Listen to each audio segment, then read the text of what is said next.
आइए डालते हैं आज की मुख्य ताजा खबरों पर एक नजर।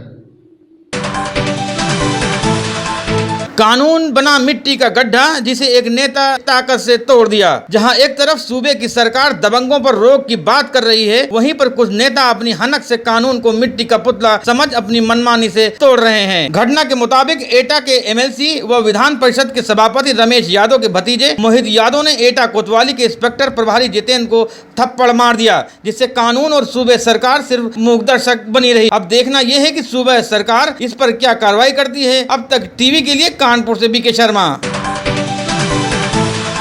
किसी गरीब के घर में दो रोटी के जुगाड़ के लिए घर के मुखिया को कैसे कैसे पापड़ बेलने पड़ते हैं, इसका अंदाजा लगा पाना आसान नहीं है। सरकार गरीबों के लिए चाहे जितनी योजनाएं बना ले, लेकिन गरीबों की योजनाएं बड़े बड़े नेताओं और नौकरशाहों की जेब में चली जाती हैं। और जब गरीब अपने परिवार के पेट भरने की कोशिश में कुछ हाथ पैर मारता है तो उसे भी सरकारी भेड़िए नोचने के लिए पहुंच जाते हैं। कभी कभी तो ऐसे दृश्य सामने आ जाते हैं जिसे सोचकर ही रोंगटे खड़े हो जाते हैं और मन में ग्लानि उभर कर सामने आ जाती है। उत्तर प्रदेश के जनपद अंबेडकर नगर की पुलिस की करतूत का ऐसा ही एक वीडियो वायरल हुआ है, जिसे देखकर किसी को भी ऐसी पुलिस से घृणा हो जाएगी। वायरल हुए इस वीडियो में वर्दी पहने एक युवक पुलिस का जवान अपने कुछ बिना वर्दी के साथियों के साथ एक मजबूर परेशान हाल गरीब व्यक्ति को पकड़ कर लाते हैं और उसके साथ ऐसा व्यवहार करते दिखाई दे रहे हैं जैसे कोई बहुत बड़ा शातिर अपराधी पकड़ लिया हो। वीडियो में दिखाई दे रहे इस गरीब आदमी के साथ जो व्यवहार हो रहा है उसे तो मानवता ही पूरी तरह शर्मसार हो गई। इस गरीब आदमी को पहले गाली देते हुए जमीन पर बैठा देते हैं और फिर वर्दी में बैठा सिपाही उसे गाली देते हुए तमाचे जड़ना शुरू कर देता है। उसके बाद वीडियो में कुछ चेहरे तो नहीं आ सके, लेकिन आवाजें साफ आ रही हैं। कोई दादा नाम का एक आदमी इस गरीब को भद्दी भद्दी गालियां देते हुए तमाचे जड़ रहा है। इतना जरूर है कि वहां बैठे कुछ लोग गरीब को मारने से या कहते हुए मना कर रहे हैं कि उसके बच्चे भी साथ में आए हैं। लेकिन इन सब बातों का असर ना तो पुलिस पर हुआ और न ही उस दादा पर जिसका चेहरा बदकिस्मती से रिकॉर्ड नहीं हो सका। पुलिस की घिनौनी और शर्मनाक करतूत के बाद वायरल हुए वीडियो के पीछे जो कहानी छिपी है उसे सुनकर तो आप और भी हैरान हो जाएंगे। हमने जब इस सच्चाई की पड़ताल की तो मालूम हुआ कि यह वीडियो 8 मई का है और अपने को सोनी बताने वाला सिपाही जिले के अहरोली थाने में पोस्ट महेंद्र सोनी है। दरअसल अहरोली थाना क्षेत्र के बरवा गाँव में लगने वाला जौनपुरिया मेला आसपास के क्षेत्रों में काफी प्रसिद्ध माना जाता है।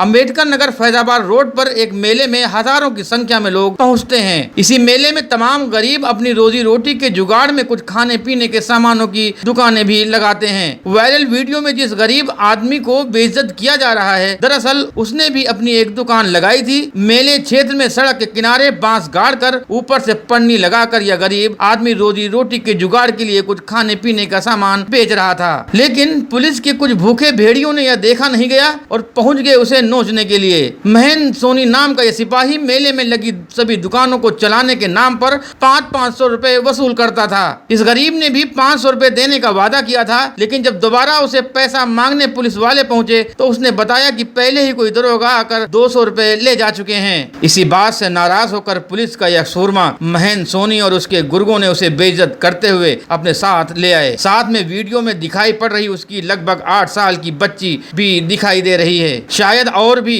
बच्चे रहे होंगे, लेकिन वीडियो में कोई दिखाई नहीं पड़ रहा। इस गरीब आदमी को लाने के साथ ही पुलिस और उसके साथ बैठे अन्य लोगों में से कुछ ने गरीब को उसकी बेटी के सामने ही माँ और बेटी की गाली दे डाली। गाली देते हुए उसकी पहले तो पिटाई कर दी और फिर बाद में उसे मेले से अपनी दुकान उखाड़ लेने का फरमान भी सुना दिया। गरीब भी अपनी बेटी के सामने ही बेइज्जत होकर उसके साथ वापस चला गया। वही जानकारी के अनुसार पुलिस अधीक्षक पीयूष श्रीवास्तव द्वारा थाना अहरोली में तैनात आरक्षी महेंद्र कुमार सोनी को तत्काल प्रभाव से लाइन हाजिर करते हुए उक्त प्रकरण की जांच क्षेत्राधिकारी VT अमित कुमार श्रीवास्तव को सौंप दी है। हसन अब्बास, अब तक टीवी, अंबेडकर नगर। उत्तर प्रदेश के जनपद बाराबंकी के राम सनही घाट में एक नाबालिग लड़की को बहला फुसलाकर भगा ले जाने का मुकदमा जहां दर्ज कर नामित लोगों को पकड़कर थाने लेकर छोड़ दिए जाने के विरोध में आज कोतवाली के सामने पीड़ित परिवार के लोगों ने सड़क पर लेटकर पुलिस के खिलाफ विरोध प्रदर्शन किया। गौरतलब हो कि विगत 8 मई को भितरिया चौराहा निवासी योगेंद्र सिंह पुत्र राम प्रताप सिंह ने एक शिकायत पत्र थाने में दिया था कि मेरी बहन को ज्ञानान वर्मा व उनके पुत्र बहला फुसला कर भगा ले गए हैं और जब मेरी मां ने ज्ञानेन वर्मा से जानकारी की तो वो जान से मारने व गाली देकर घर में शांत से बैठे जाने को कहा। दिए गए पत्र पर पुलिस ने इन तीनों के खिलाफ धारा 363, 366 व 7/8 पॉक्सो एक्ट के तहत मुकदमा दर्ज कराया। उक्त मुकदमा दर्ज होने के बाद पुलिस ने नामजद 2 लोगों को थाने ले आई, जबकि एक मुलजिम की धरपकड़ के लिए सर्विलांस की मदद ले रही थी। आज बुधवार को पुलिस ने एक नामजद मुलजिम को छोड़ दिया, जिसके खिलाफ वादी जनों ने कोतवाली के सामने सड़क पर पुलिस के खिलाफ धरना प्रदर्शन देने के लिए मजबूर हो गए। धरना देने लगे करीब आधा घंटे चले नाटकीय घटनाक्रम पर रोड के दोनों तरफ जाम लग गया। पुलिस ने बड़ी मशक्कत के बाद वादी जनों को आश्वासन दिया कि जल्द ही सभी को गिरफ्तार कर लड़की को बरामद कर लिया जाएगा, तब जाकर धरना समाप्त हुआ। बाराबंकी से उत्तम पांडे, अब तक टीवी के लिए।